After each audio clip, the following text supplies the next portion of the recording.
First of all, hindi kayo kailangan ng Palawan. Palawan is Palawan long after you're gone. No? Hindi naman parang pinapalabas nyo pa kasi na utang na loob ng Palawan na nandiyan dyan kayo eh. Hindi naman kailangan ng Palawan na i-promote nyo ang Palawan kasi kilala na ang Palawan, lalo ang Coron. Ano sabihin pa niya? Para daw sa pagbablog. Kumikita pa ako dyan sa pagbablog na hinayupak na yan. Diba? Kasi merong tamang paraan ng pagko-complain sa isang government employee at hindi sa ganyan. Para kayo mga asong ulol dyan na walang pinag-aralan na punta kayo sa munisipyo at manggera kayo ng kung sino-sinong tao dyan.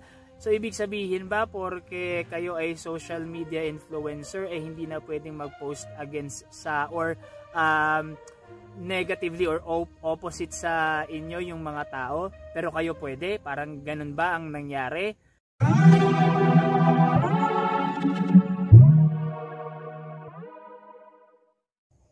Welcome mga kabahay sa mga gandang araw naman para sa inyong lahat and napakaganda ng ating view for today. So enjoy nyo muna yung mountain view natin, totoo po yan.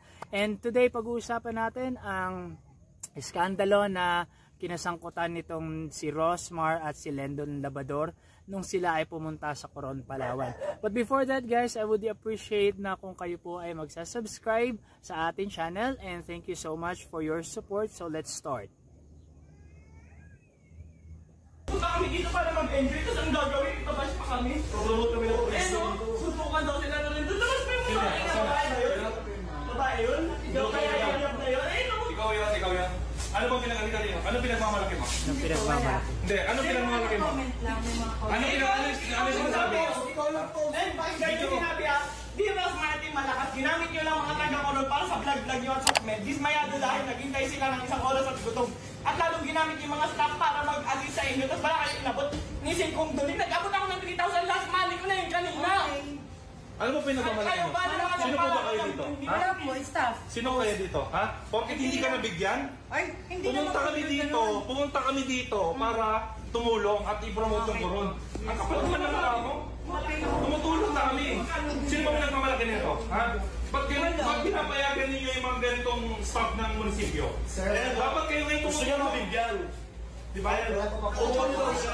Hindi naman daw siya nabigyan. Ano ba mayor dito? Sino mayor dito? Tignan nyo nga, mayor! Nandito po kami para tumulong. Promote kami rito para i-promote ang police ng Palawan. Tapos mo kami. Oo. Wala po na yung munisipyo. Oo nga, teka lang. Sino po yung mayor dito? Si Mayor Reyes po. Mayor Reyes, nananawagan po kami na ganito pong klase ng mga tao ang lalason sa munisipyo ninyo. Ano yun, nag-aantay ka ng lagay? Hindi po. Oh, ba't ganun? Alam mo naman, di ba? Kailangan mag-coordinate dito bago namin gawin yun. Kaya kung kami mag-assist, ba't una namin bigyan yung mag-assist? Eh, para sa mga kapagpambahay, hindi ba? Nag-inikot ka rito, di ba? Sino pa kayo ninyo? Sino priority? Sino taga-munisipyo? Bakit mas una kayong lagyan, ganon? Hindi po gano'n. May mga nagko-comment lang.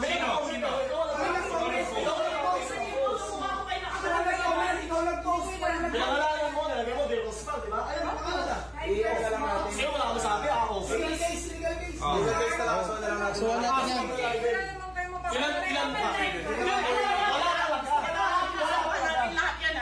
Lahat na lang sa picture. Sir, pwede po magsalita? Parang mga... Hindi, gusto lang namin iklaro. Ano po ba ang tama? Sangayon po ba kayo sa ginawa niya na pinahiya niya kami? Hindi kami galit sa lahat ng tao dito ha. Sa nag-post lang. Dahan-dahan lang po. Wala kayo ha. Sa nag-post lang. Hindi namin ibigay namin. Sa nag-post lang. Nakaka-renage, lahat po kami kasali sa ilalim. Isa lang. So, dahan-dahan lang po kausapin natin. Oo, yun ang tama. Pumunta kami na dito kami para mag-enjoy. Pumunta kami dito dahil gusto namin mamit yung mga tao. Pinost ko kung ano lang ipamimigay namin. Nakapost naman doon ah. Yung grocery kong gano'n. Ako lang ang masama. Wala Ako lang, ano ba yung nakalagay? Ikaw lang. Hindi, okay lang. Ang tapang-tapang mo sa SM. Kung may nag-post pang iba, bakit ka makikipost? Sabi ko diba? Taga-munisipyo ka. Taga-munisipyo ka, alam mo. Dapat di ka lang yung sa ganun. Hindi, tsaka niyaya mo na suntukan eh. Bakit mo niyayaya na suntukan? Ay, ba't pinilabayan ka ngayon? Hindi, Dapat kasama mo? ipa-explain natin Parang bakit one mo siya versus niyaya. Bob. Wala na. Tip mo lang, gano'n? Sir, Mag-usap na lang po tayo ng mahina. Kasi nakaka-high blood eh. May tumulong kami. Nakaka-high blood daw. Ang sasabihin pa niya, para daw sa pagbablog. Kumikita pa ako dyan sa pagbablog na yung fact na Di ba? yan. Porket kasi Oh, may pinost pa akong video, nakalive lang ako. Kumikita ba yun? Akin na po promote ang Palawan. Kaya nga ngayon, gano'n ka sa mga ugali mo. Para yung mga tagang Alawan, ganyan umaasa ng lagay sa munisipyo. Grabe kayo. Mayor, masisira ka dito. Nandito po kami. Ang yabang Eh no? Ang yabang mo, nakaasa mo, ka. ang yabang ng pagmumukha.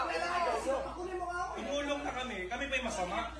Paano nang asa to eh? Ano pangalan ng mayor? Ano pangalan ng mayor? Ano pangalan ng mayor ng Natag ko?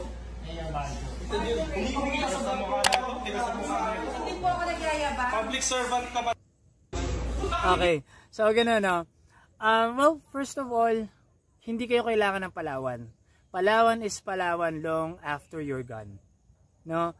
Hindi naman parang pinapalabas nyo pa kasi na utang na loob ng Palawan na nandiyan kayo eh. Hindi naman kailangan ng Palawan na i-promote nyo ang Palawan kasi kilala na ang Palawan, lalo ang Coron. Kung ako ang tatanungin nyo is pareho silang mali.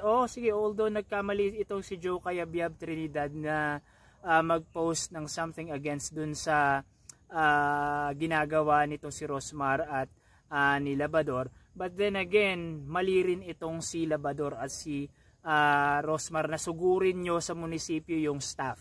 Kasi merong tamang paraan ng pagko-complain sa isang government employee at hindi sa ganyan. So ibig sabihin ba porke kayo ay social media influencer hindi na pwedeng mag-post against sa or negatively or opposite sa inyo yung mga tao, pero kayo pwede? Parang ganun ba ang nangyari?